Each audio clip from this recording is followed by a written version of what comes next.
Welcome back, everyone. Let's go ahead and do a comparison between the iPhone XS, which is on my left, and the iPhone 13 Pro, which is on my right, and see if you should upgrade. Now, if you want to pick up either one of these phones, links will be down in the description. You can get them from there and help support the channel at the same time. Now, side by side, there are some noticeable differences, at least on the front this year. So we do have a bigger 6.1-inch panel, which came on the iPhone 13. The iPhone XS had a 5.8-inch panel, still looks great and everything, but you do get a smaller notch on the iPhone 13 Pro, which isn't that big of a deal, but you do get that Pro Motion display on the iPhone 13 Pro. Now, we will be making a video very soon that will demonstrate this because you can't really tell over the camera like this, but it is a very smooth display. It's nothing even super crazy though. I think the iPhone XS panel is still very good. I think iOS is smooth in general, but that is a pretty big differentiating factor this year, which is really awesome. Now on the side, you do have, flat side on the iPhone 13 Pro, the curved side on the iPhone XS, which still looks pretty good as well. And on the back, you have a glass back on my iPhone XS, but I have a skin on it. And you do have this frosted glass back on the iPhone 13 Pro, which looks beautiful. It's definitely one of my favorite backs, and I just love this phone. When you look at the camera sensor, I mean, this is a massive sized camera on the iPhone 13 Pro, which is great. You have triple camera setup here, dual camera setup here. Both look great. I really don't even have a preference, but I do like the 13 Pro's camera for sure. Nothing on the side except for that side button, and that really pretty much covers it up here. Now, when we talk about both these phones, there's always the longevity aspect. With the iPhone 13 Pro, you're getting a longer lasting phone here. So that is a massive thing to keep in mind. You're getting the phone that's going to be lasting longer. That's one way to put it. And with an iPhone 13 Pro, I mean, it's going to last probably for a couple more years than the iPhone XS, but I still think the XS is going to be here for a minute. I don't think it's going to be outdated anytime soon. So I also think that's a pretty good thing to keep in mind too. I mean, this is a very good phone. I've had very few complaints about it in my whole entire lifetime of owning it. And, even recently, it's been pretty good. Like iOS 15, I have installed on it. It's been a good experience, but the 13 Pro is definitely going to be the better phone. That's probably going to give you better longevity when it comes down to it. So in terms of that covers it up there too. The iPhone 13 Pro is definitely the better one you want to pick up in terms of the future aspect of it. Now let's go and do a speed comparison between both of these iPhones.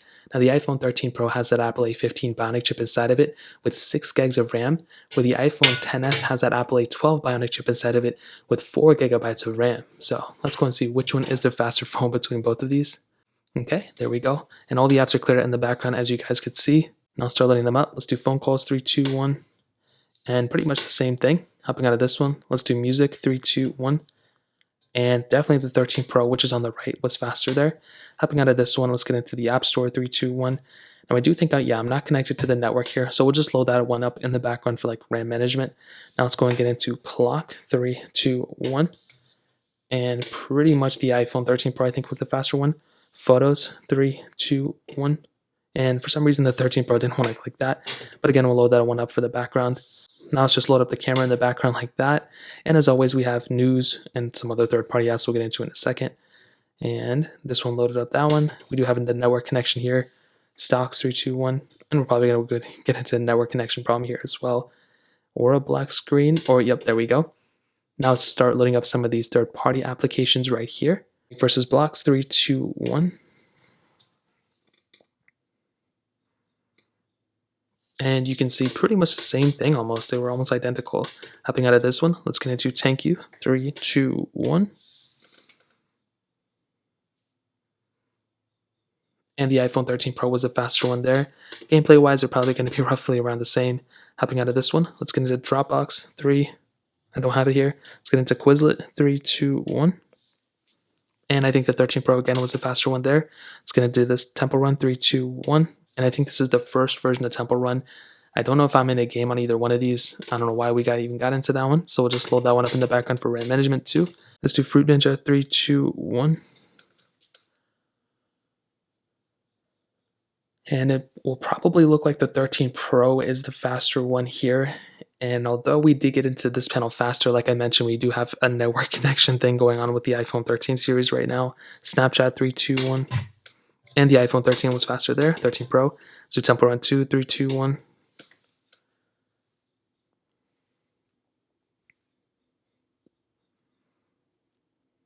And almost identical, they were pretty close between these two, which is pretty surprising.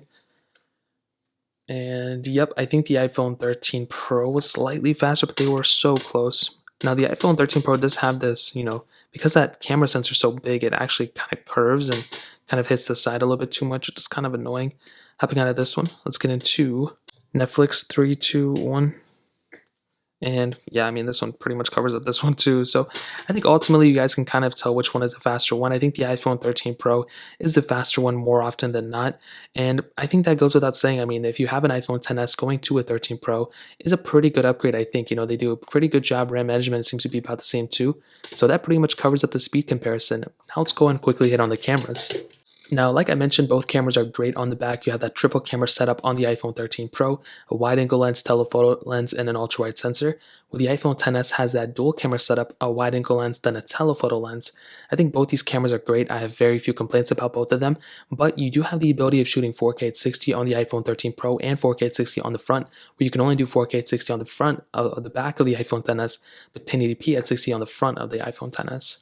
Now, in terms of the UIs of both, you can kind of see they have the same exact thing going on. There's not that big of a difference, but we do now have this new cinematic mode on the iPhone 13 Pro.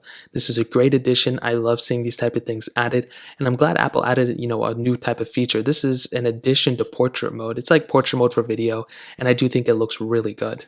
Now with the iPhone 10s camera, even when it first came out, I was super happy with it. And even now, I still think it looks very good. I have very few complaints about it.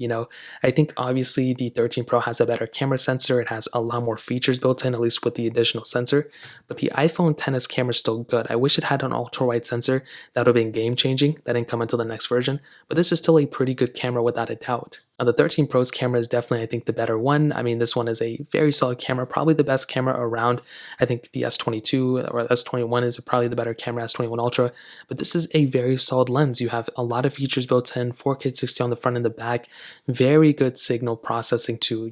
Apple does a very good job with their images, and I love it so much. So without a doubt, the iPhone 13 Pro is probably the better one without a doubt for sure. So now we make it to the end of the video, and to answer the question, should you go and buy an iPhone 13 Pro and iPhone 10s, I'll definitely tell you without a doubt the iPhone 13 Pro is definitely the better phone. I mean, this is without a doubt. This is, if you don't have an iPhone 10s and you're trying to figure out which one to buy, the iPhone 13 Pro is the better one to buy. This is without a doubt. It's a beautiful phone. It's a beautiful, it has everything going for it. 120 hertz, ProMotion display, better battery life, smaller notch, which it doesn't matter, frosted glass back, better build quality, better cameras, the whole 9 yards. This phone literally has it all, which is so good to see. The iPhone 10s is still a very good phone too. I don't really have too many complaints with it. I think you guys probably know this by now. It's a stable phone, it's still going to be supported for quite a bit of time, and it's pretty much here to stay. Is it perfect? No, the battery life isn't as good as the iPhone 13 Pro. The display may not be as good. It's a smaller display. And it may not be as fast and stuff, less RAM, but it's still a very good phone too. If you have an iPhone 10s, definitely feel free to keep it. I would say if the iPhone 13 Pro is a 10 out of 10, the iPhone 10s is probably like an 8 out of 10. I think it's probably around there considering the price and everything. Like this is like not even, I think it's like a $400 to $500 phone now. This is $1,000 phone right now. So I think you're definitely getting a better experience on something like an iPhone 10s or iPhone 13 Pro than on an iPhone 10s in my opinion. So that pretty much covers up this specific comparison. Now I will be dropping full camera comparisons and speed comparisons and all that stuff, but that pretty much covers it up. If you guys have any other questions or anything like that, let me know in the comment section below. Hit the like button, that would mean so much, but definitely hit that subscribe button. More importantly than everything else, I love every single one of you guys. Hopefully I'll catch you guys in the next video. Peace out till then.